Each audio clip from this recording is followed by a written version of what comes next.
It started with a clink of crystal against silver. That sharp, innocent sound echoing through the dim Houston dining room like a warning shot nobody heard. Margaret raised her glass, her smile polished to a gleam under the chandelier's glow, and said, "To the unbreakable bonds of our bloodline strong, pure, and enduring." Everyone lifted their glasses in unison, a chorus of murmurs and nods. But when her eyes skipped over me, Sophia, sitting at the far end like an afterthought, the air thickened. Victoria, my supposed sister, leaned in with that practiced smirk, adding, "To those who truly belong." The laughter that followed wasn't loud, just a ripple of agreement that sliced deeper than any knife. I held my glass steady, but inside, something cracked, not loudly. Not yet. It was the kind of fracture that starts small, spreads silent, and waits for the pressure to build until everything shatters. The house in the Heights neighborhood hadn't changed much since I left for law school in Austin years ago. Same cracked driveway winding through manicured lawns. Same scent of jasmine clinging to the humid Texas air. I'd flown in for Margaret's 65th birthday, thinking it was just another obligatory family gathering, the kind where Southern charm masks the undercurrents. But from the moment I stepped through the door, the welcome felt scripted. Margaret's hug was brief, her hands barely grazing my shoulders before pulling away. "You look tired from the flight," she said, not meeting my eyes. Victoria appeared from the kitchen, her designer blouse impeccable, and quipped, "We almost sent out a search party. Thought you might have gotten lost in traffic again." I forced a smile, ignoring the jab. But the house felt off balance, like the walls were leaning in to listen. Dinner was formal, the long oak table draped in white linen that screamed old money pretense. Place cards directed everyone cousins, aunts, even the neighbor from down the street, but mine was shoved at the end, next to the swinging kitchen door where servers brushed past every few minutes. "We thought you'd prefer the quiet spot," Victoria said sweetly, her voice dripping with that false concern. Quiet? It was isolation, a deliberate push to the periphery. I sat anyway, watching as conversations flowed around me like water parting for a rock. When I tried to join in, sharing a memory of Margaret's famous pecan pie from our high school days, Victoria interrupted smoothly. "That's quaint, Sophia. Anyway, about the family trust." Her words trailed off into laughter from the others, leaving mine hanging, unspoken, erased. The name on my place card wasn't even right, Sophia. Like they'd approximated me from a foggy memory. "It's Sophia," I said softly, holding it up. Margaret waved it off with a sip of Chardonnay. "Close enough. You've always been so particular." Particular? It was my identity. The one thing that should have been unquestionable. But in that moment, it hit like a slow-building storm. They weren't just forgetting, they were rewriting. Victoria dominated the talk of legacy, her voice rising and falling like a preacher at Sunday service, emphasizing our roots, our blood. I felt the weight of eyes avoiding mine, the subtle shifts in posture that said I was the outsider in my own story.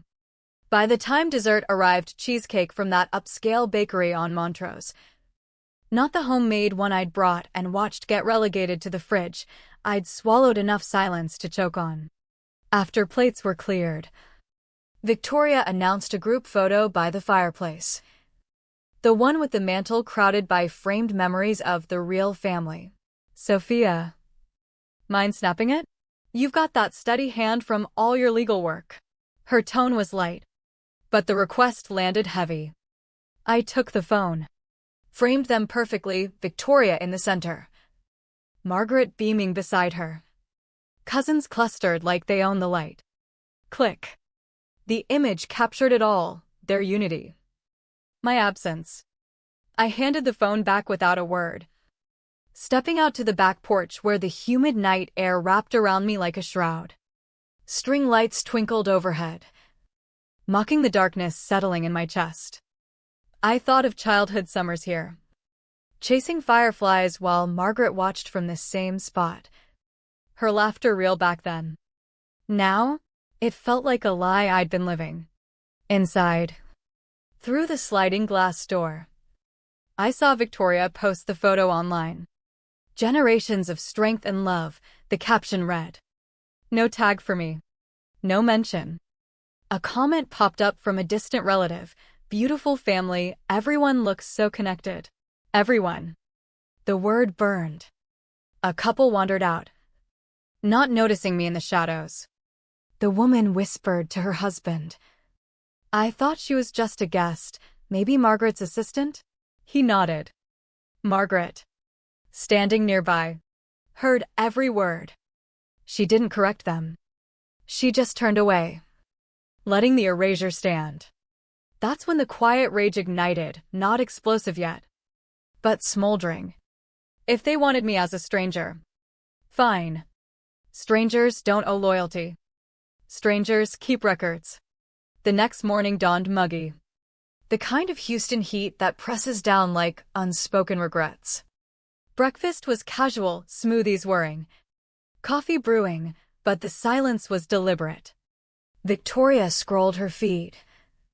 Margaret flipped through a magazine, neither acknowledging the night before. I offered to sort old photos for Margaret's birthday collage, a neutral task that masked my intent. In the garage, amid dusty boxes labeled family milestones, I found one marked Sophia early years. Flipping through faded report cards and birthday cards, my fingers brushed a sealed envelope tucked away. Childish handwriting, for Mom, secret. Inside, a pediatrician's note from 1998. When I was 8.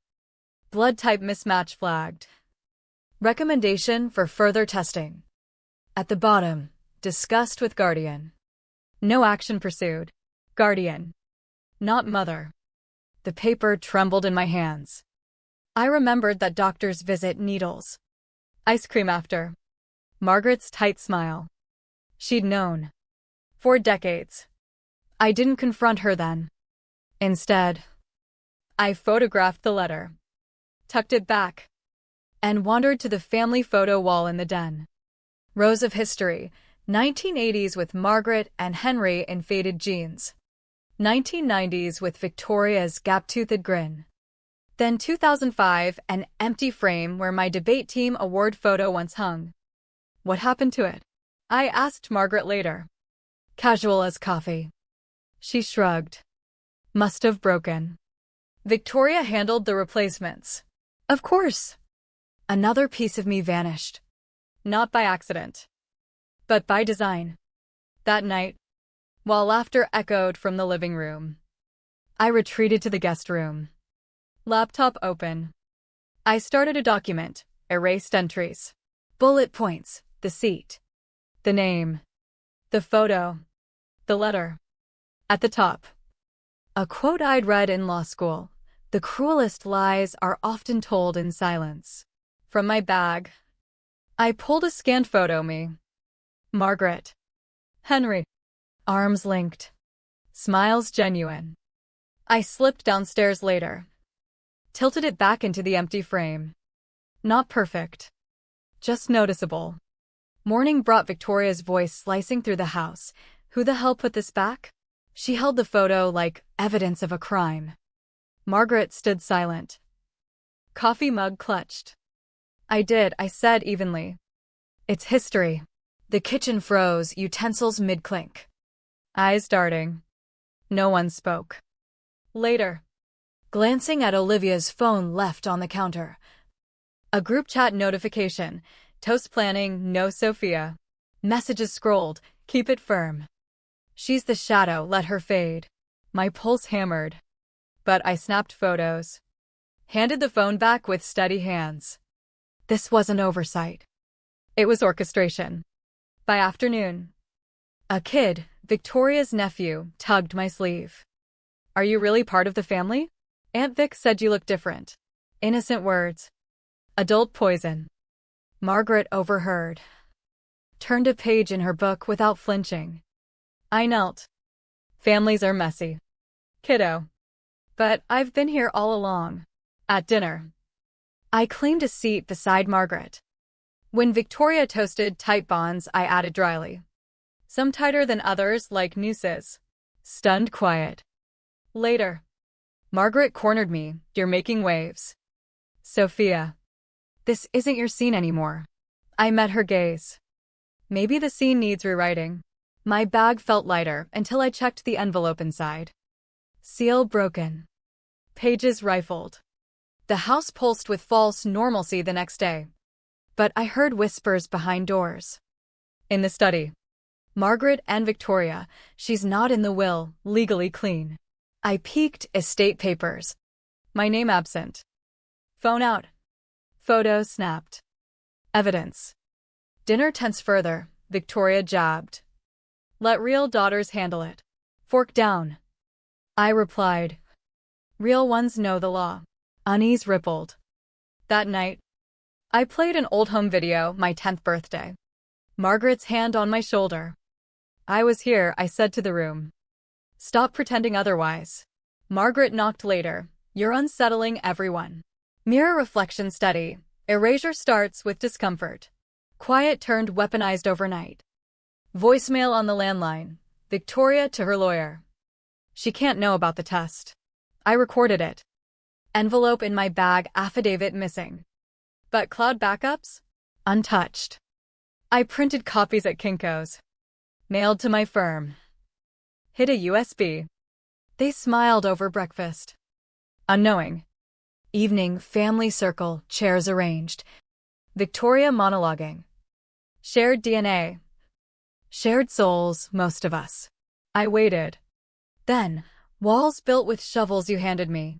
Pulled the baby photo. My place was always here.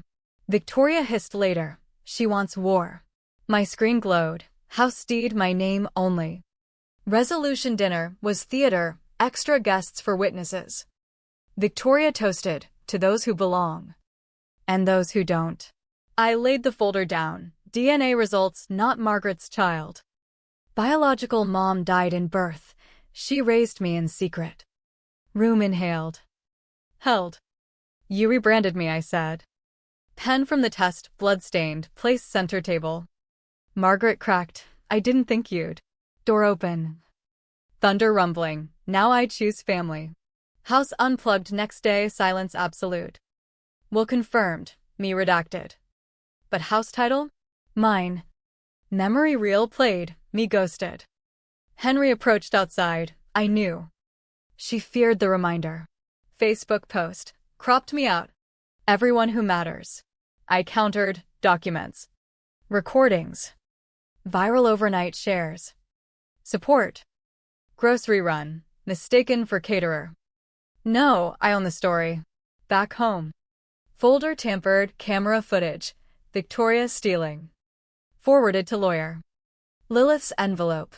Stolen page returned. You were right. Clean silence followed. Final visit. Notebook retrieved. Rosemary clipped. Letter unsent.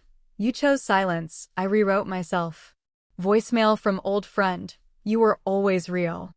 Suitcase packed, not escape. Choice. Deed arrived, house mine. Confronted Victoria. Eviction notice. Truth outranks stories. Post. Documents. Clip. Viral articles. Package. Photos. Daisy. Birth certificate. Burned it. House sold quick. Kept Rosemary. Solo photo. Seattle flight, rain washing clean. Porch pot planted. Survival. Building my door. Walking through.